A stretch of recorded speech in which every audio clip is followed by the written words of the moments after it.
بسم الله الرحمن الرحیم. السلام علیکم ورحمت الله وبرکاته. وخت مو په خیر. یو ځل بیا د 11م ټولګي د بیولوژي نوبت را رسیدلی او د نن ورځې موضوع مو ده پسته بدنې. په تیر درس کې هم د پسته بدنو په اړه باندې مونږ درس او بحث کړی و او د هغوی خصوصیات او ځانګړنې بیان کړې وي. نن د دوی هغه ډلبندي چې په څو کلاسونو باندې شوې ده او ترڅنګ د دوی د ځینو انواعو خصوصیات تر څېړنې او بحث لاندې نیسو. پسته بدنې په دریو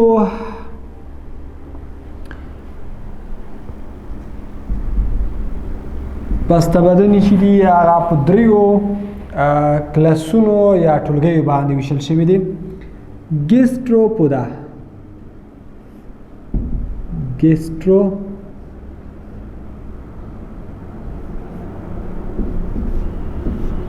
یعنی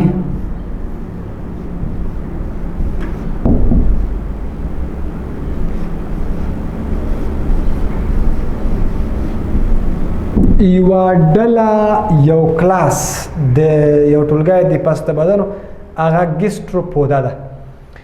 ګیسټرو په خپله د سینې معنا لري او پودا د پښو معنا لري. دا معنا چې په دې ټولګي کې هر هغه پسته بدنې شامل دي کوم چې د دوی پښې په سینه کې وجود ولري. یعنی پښې چیرته وجود لري؟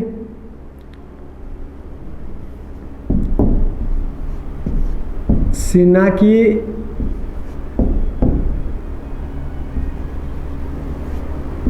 پښې وجود لري. دوهمه ډله پسته بدنې هغې ته سیفالوپودا ویل کېږي. سیفالوپودا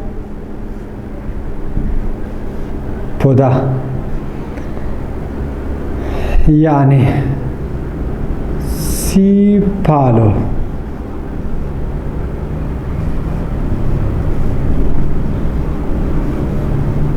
پودا. سیپالو بیا د سر معنا لري. پودا دی دا معنا چې په دې ټولګي کې د پسته بدنو هغه پسته بدنې شامل دي کوم چې په سر کې پښې ولري.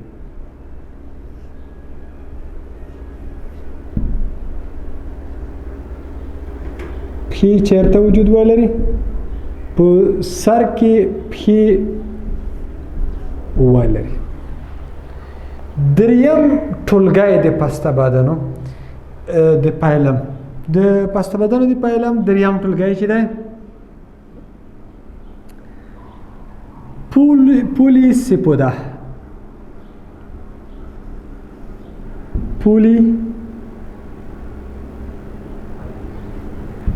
سیپودا ټولګی دی.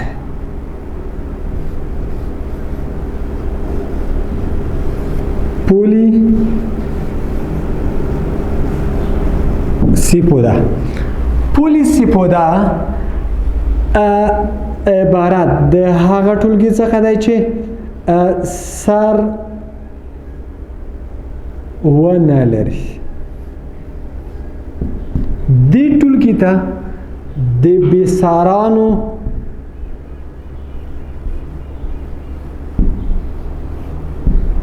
ټولګی هم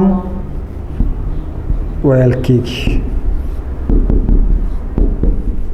د بېسارانو ټولګی په پولیسیپودا ټولګي کې د پسته بدنو هغه پسته بدنې شامل دي کوم چې سر ونه لري. نو ځکه د بېسارانو د ټولګي په نامه سره یادېږي. پوه خو شوی چې وویلې چې پسته بدنې په پایلم چې دی پایلم مولسکا هغه په دریو ټولګیو باندې ویشل شوی دی چې ګیسټروپودا، سیفالوپودا او پولیسیپودا څخه عبارت دی او د دوی په خصوصیاتو باندې هم پوه شوی. اوس د پسته بدنو یوه بېلګه حلزونونه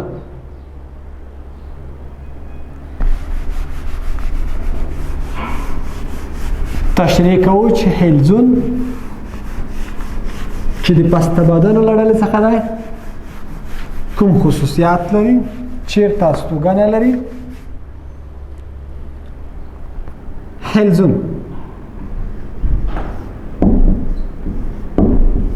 یعنی سنایل حلزون یا سنایل دا د پسته بدنو له ډلې څخه دی بدن یې د یوه صدف لرونکی دی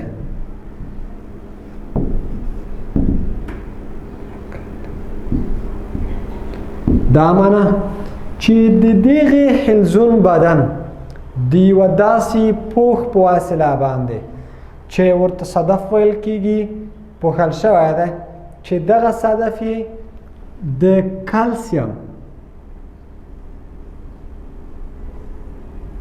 کاربونیټ څخه جوړ شوی دی د دې پسته بدنو په سر کې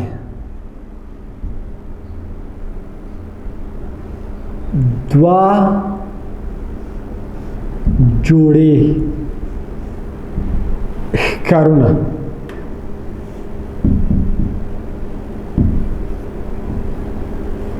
وجود لري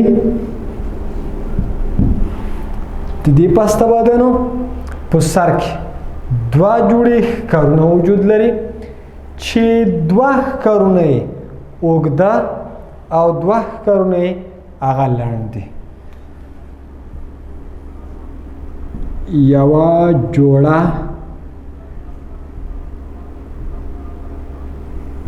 اوږده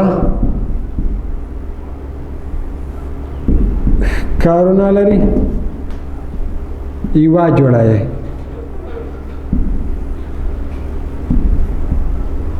لنډ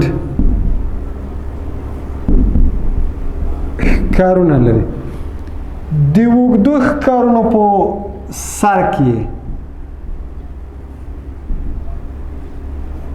سترګې وجود لري او د لنډو ښکارونو څخه د حسي غړو په حس باندې کار اخلي داسې مولی چې پسته بدن په سر کې دوه جوړې ښکارونه لري یوه جوړه ښکارونه یې اوږده دي او یوه جوړه یې لنډ دي د اوږدو ښکارونو په سر کې سترګې وجود لري چې د سترګو څخه د لیدلو حس او یوه جوړه لنډ ښکارونه دي چې د هغو څخه د حسي غړو یا د لمسي حس په حس باندې کار اخلي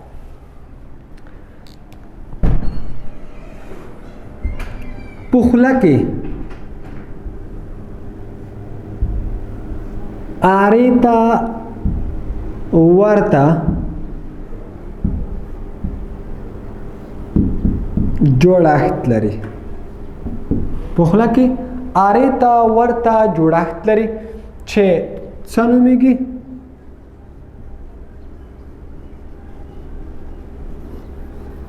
راډیولا نومیږي راډیولا د پسته بدنو په خوله کې آرې ته ورته جوړښت دی چې نه یوازې د شنو ګیاوو د پرې کولو په حیث باندې بلکې د ژبې په حیث باندې هم ترې کار اخلي یعنی د راډیولا څخه هم د غاښونو او هم د ژبې په حیث باندې کار اخیستل کیږي او معمولا دوی دوه اړخیز تناسب لري دا معنی چې غړي په دوه مساویانه برخو باندې تقسیمیدلی شي او هغه صدف چې د دوی څخه تو شوی دی د دغې پسته بدنو یا په خاص ډول د دې حلزونونو هغه د بهرنیو صدمو ضربو یا د محیطي عواملو څخه د دوی بدن په حفاظت او نجات کې ساتي چیرته استوګنه لري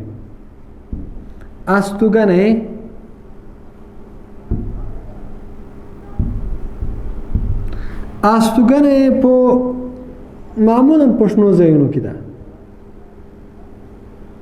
غنمو جوارو شفتلو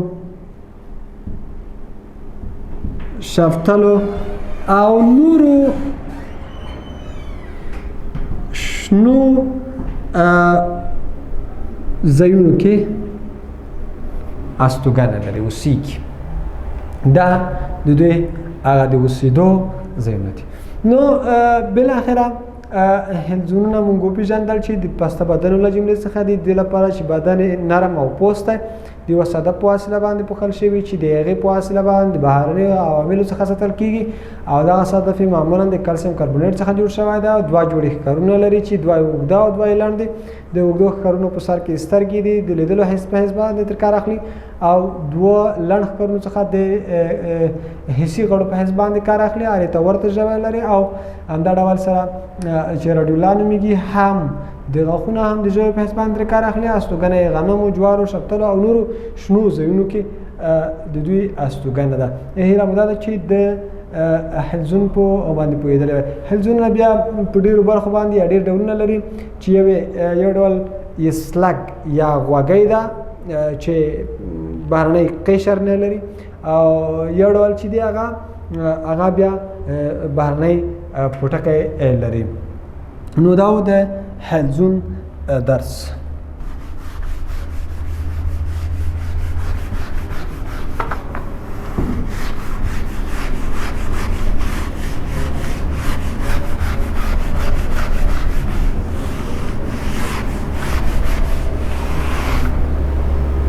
د حلزون نه وروسته مونږ د بایوالف یا دوه فرعي درس وایو. بایوالف دوه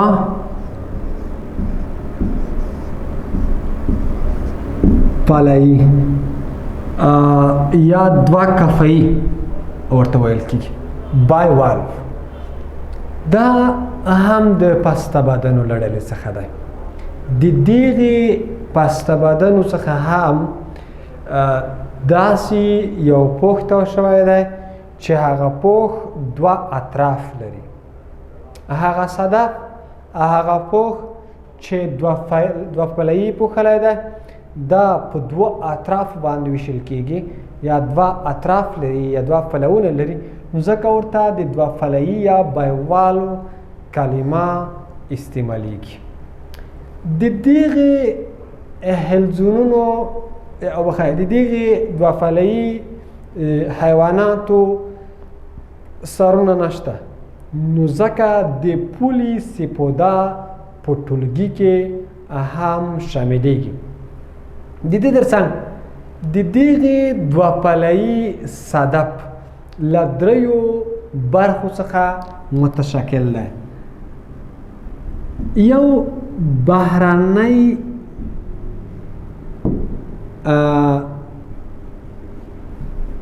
طبقه د څه شي ده؟ د دغې صدف ده. دویمه طبقه یې منځنۍ طبقه د دغې صدف ده. دریمه طبقه یې نننۍ طبقه ده. بهرنۍ طبقه د دوه پلایي د صدف هغه طبقه ده چې نازکه ده، روڼه ده او څه ډول ده؟ روڼه منعکس کوونکې ده. دویمه طبقه یې منځنۍ طبقه ده. منځنۍ طبقه دا طبیعي منشور ته ورته جوړښت لري چې رڼا په څو وړانګو باندې په څو رنګونو باندې تجزیه کوي. لکه طبیعي منشور چې موږ تاسو د لمر رڼا ته ونیسو د لمر وړانګې په 7 رنګونو باندې تجزیه کولی شي یا تقسیمولی شي. دریمه طبقه نننۍ طبقه ده چې د دې نننۍ طبقې په وسیله باندې چې دا هم نازکه ده او د نازکو پاڼو څخه جوړه شوې ده او دغه طبقه د کانکیولین په نامه سره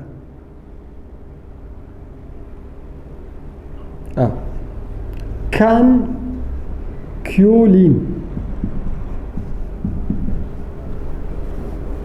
دغه کانکیولین طبقه ماده لري کیمیاوي ماده چې د دغې کانکیولین کیمیاوي مادې په واسطه باندې د نور وړانګو ته ځانګړی او خاص شکل ورکول کیږي او له بله طرفه که ووایو دغه نننۍ طبقه د پسته بدنو هغه د ملغلرو په جوړولو کې هم برخه اخلي یعنی طبیعي مرغلرې د څه شي په واسطه باندې جوړیږي د دې دوه فلعي صدف د نننۍ طبقې په واسطه باندې هغه وخت چې د دې دوه فلعي حیوان دغه صدف مات شي د صدف د ماتېدو په نتیجه کې د بهرنیو کوچنیو ذراتو هغه د خاورو هغه د تیږې هغه د لرګي هغه د اوسپنې هغه د بل څه کوچنی بڅر کوي هغه چېرته دغه صدف ته داخلیږي نو نننۍ طبقې په واسطه باندې داسې کیمیاوي ماده چې کانکیولین نومیږي دا د دې څخه تویږي او یو متحد المرکز کتله جوړوي چې د دغې متحد المرکز کتلې د جوړولو په نتیجه کې طبیعي ملغلرې یا داسې یو کتله جوړېږي چې هغه په نړیوالو بازارونو کې په لوړ قیمت سره خرڅېږي نو بالاخره دغه موږ ویلی شو چې دغه دوه فلعي صدف چې ده هغه د طبیعي ملغلرو په جوړولو کې هم ترې استفاده کیږي یا طبیعي ملغلرې جوړوي خلک روزانه پالنه کوي نو په همدې خاطر د پسته بدنو اهمیت هم زیات دی پسته بدن کله یوې خوا په هسپانیا امریکا افریقا او ځینو نورو هیوادونو کې د غذایي موادو د خوړلو په حیث باندې ترې استفاده کیږي ځکه دوی آیوډین لري د آیوډین د لرلو په اساس باندې غذایي ارزښت دوی زیات دی په دغه هیوادونو کې خوړل کیږي خو د دې ترڅنګ په ځینو نورو هیوادونو کې بیا د طبیعي ملغلرو د محصولاتو د اخیستلو په موخه باندې د دوی روزنه او پالنه کیږي او بالاخره دغه ترې لاسته راوړي د دوی چاپیریال کې د دې اغیز ترڅنګ نور اغیز او تاثیرات هم لري ځینې پسته بدنې که وایو ناروغۍ تولیدوي زیانمن حالت لري یعنی د ناروغیو ناقلین دي ځینې بیا په نورو برخو کې د دوی څخه مثلا د نباتاتو د پارازیت په حیث باندې دوی په محیط کې چاپیریال کې اغیز او تاثیرات لرلی شي نو هیله مې دا ده چې د پسته بدنو په اهمیت د پسته بدنو په اضرارو او د پسته بدنو په جوړښت او د دوی په نورو ځانګړنو باندې په واضح او سمه توګه سره پوهېدلی وای تر بل درسه پورې چې بیا هم ستاسو په درنه خدمت کې راځم او ستاسو لپاره به نوی درس تشریح کوم تر هغې ماته اجازه راکړه اللهم شه ښه وخت